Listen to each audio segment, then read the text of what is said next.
Ayer compartí, anoche, un acto muy emotivo. Entiendo que para toda la clase periodística y en lo personal, para mí, que trabajé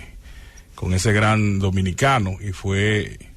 un acto que realizó el defensor del pueblo, Pablo Ulloa, para abrir una cátedra de Derechos Ciudadanos, en nombre de don Adriano Miguel Tejada, fallecido exdirector de Diario Libre, un hombre con una trayectoria humanística, un verdadero referente, como le llamó Campo Vidal, el periodista. Una sociedad que necesita más referentes en diferentes áreas, sobre todo en esa área de la comunicación, que está preocupando y siendo motivo de mucha discusión los foros, la degeneración del periodismo y de la comunicación, de la mano de la apertura sin control de las redes sociales, en que mucha gente se ha convertido en propagador de noticias falsas o de utilizar esos medios para chantajear y como modo de vida. Y la verdad que fue muy emotivo ver a doña Justina, a sus hijos ahí, y Milce, que hizo una gran semblanza de don Adriano, un mocano ilustre, un ser humano con una vocación varias vocaciones, de profesor, inicialmente en Moca, su pueblo, también de deportista. Ahí mi padre compartió con él en el béisbol en Moca, allá en los plays de San Víctor, de la Ermita. Rafael Guzmán, allá en Moca, le conocían como Linchi, siempre muy afable, muy colaborador. También un destacado intelectual, historiador, constitucionalista, profesor también en la Pucamaima de varias generaciones de abogados, director de la información y director de información y prensa a la presidencia, en primer gobierno del expresidente Leonel Fernández. Cuando de usted hablan en todos los trabajos que usted ha sido jefe, bien, prácticamente un 100%, y todo el mundo habla bien de tu manejo, del trato que le diste, pues sin lugar a dudas usted es una buena huella y una buena impronta, además del aporte que haya podido dar a nivel intelectual o de las cátedras, las clases. La formación humanística, el don de ser humano deja mucho, se queda siempre en la mente de los seres humanos. Eso fue anoche lo que significó y lo que se debatió, lo que inspiró a don Adriano Miguel Tejada, presente doña Inés, don Arturo Pellerano en ese homenaje, y la verdad que motivó una gran discusión de la situación de los medios y de comunicación, y cómo la tecnología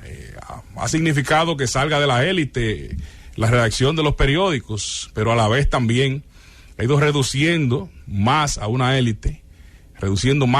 histórica, la lectura del periódico papel, reduciéndola a nivel físico, pero aún se mantiene su incidencia y su preponderancia y la credibilidad, motivo de discusión también en ese y otros foros, la credibilidad de los medios tradicionales de la información. Cuando se ha relajado, cuando no hay, en algunos países se ve como que establecer un grupo de sanciones o de seguimiento de filtros raya con la libertad de expresión, pero también hay que buscar una manera de enfrentar esos fenómenos, porque es contrario a la educación. Usted se informa, da datos falsos, entonces estás inventando frecuentemente, creando modelos en una población, un referente falso, un referente de manipulación, de despotricar, como decimos popularmente, de acabar con honras sin profesionalismo, y es preocupante lo que está afectando en el área de la comunicación este tipo de malas prácticas y de personas que realmente se han dedicado a lucrarse o a buscar la manera de chantajear personas y la intimidad, y a dedicarse también a chantajear funcionarios trabajando con las informaciones falsas. Pero eso va a significar un gran reto en los medios tradicionales, de cómo ir reinventándose, no dejándose penetrar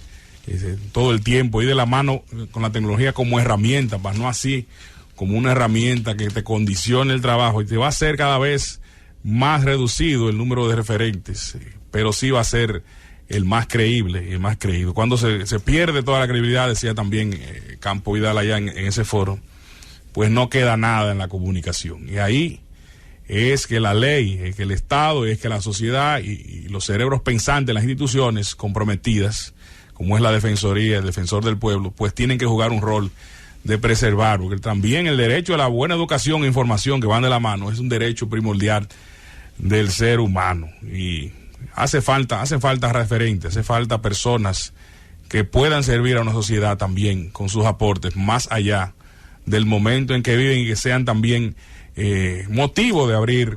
universidades, cátedras y ejemplos a seguir de como modelo educativo. Eso que vemos en ese mea culpa o admisión que hace la ADP de que muchos profesores no han calificado, más de 19,000 profesores que están buscando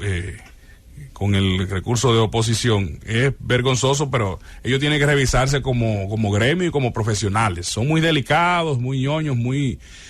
rápidos en pedir aumentos, mejores condiciones. Claro que los médicos y los profesores son de los que mejores pagados, son profesiones,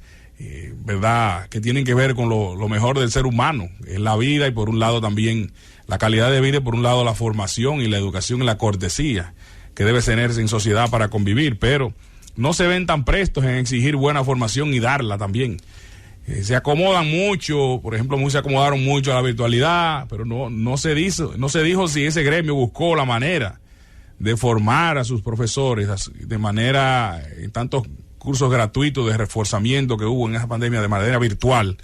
pero no se vio esa movilización, ese interés de la ADP, y eso se da en muchos gremios que simplemente se convierten, más que en gremios y colegios, en puros sindicatos de hace 20, 30 años, con una lucha evidentemente proletaria y no de servir de referente al producto que usted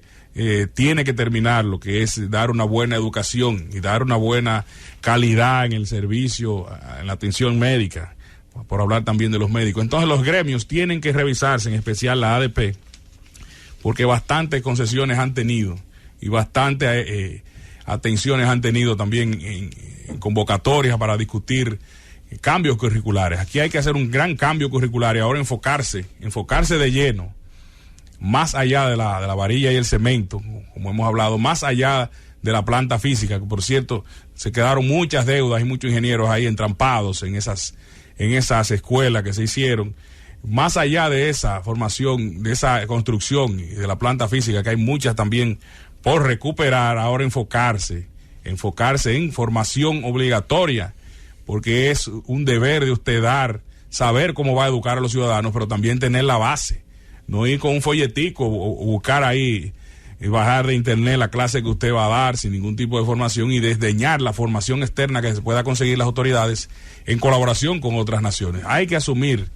esa formación de manera obligatoria y aportar a la transformación curricular de la sociedad dominicana, porque ahí debe estar, luego de haberse debilitado por ese año perdido, en parte por la pandemia que tuvo que trabajarse de manera virtual y en los medios de comunicación, pues ese reforzamiento tiene que aplicársele también, tienen que autoaplicárselos también los profesores, y una autocrítica, hacerse una autocrítica, porque la verdad que es un aporte que están dejando de hacer como sociedad y como ser humano comprometido ante sus propios hijos también, a la sociedad y a la escuela a la que pertenecen, porque son líderes y son los guías de esa sociedad y de esos distritos. Francis.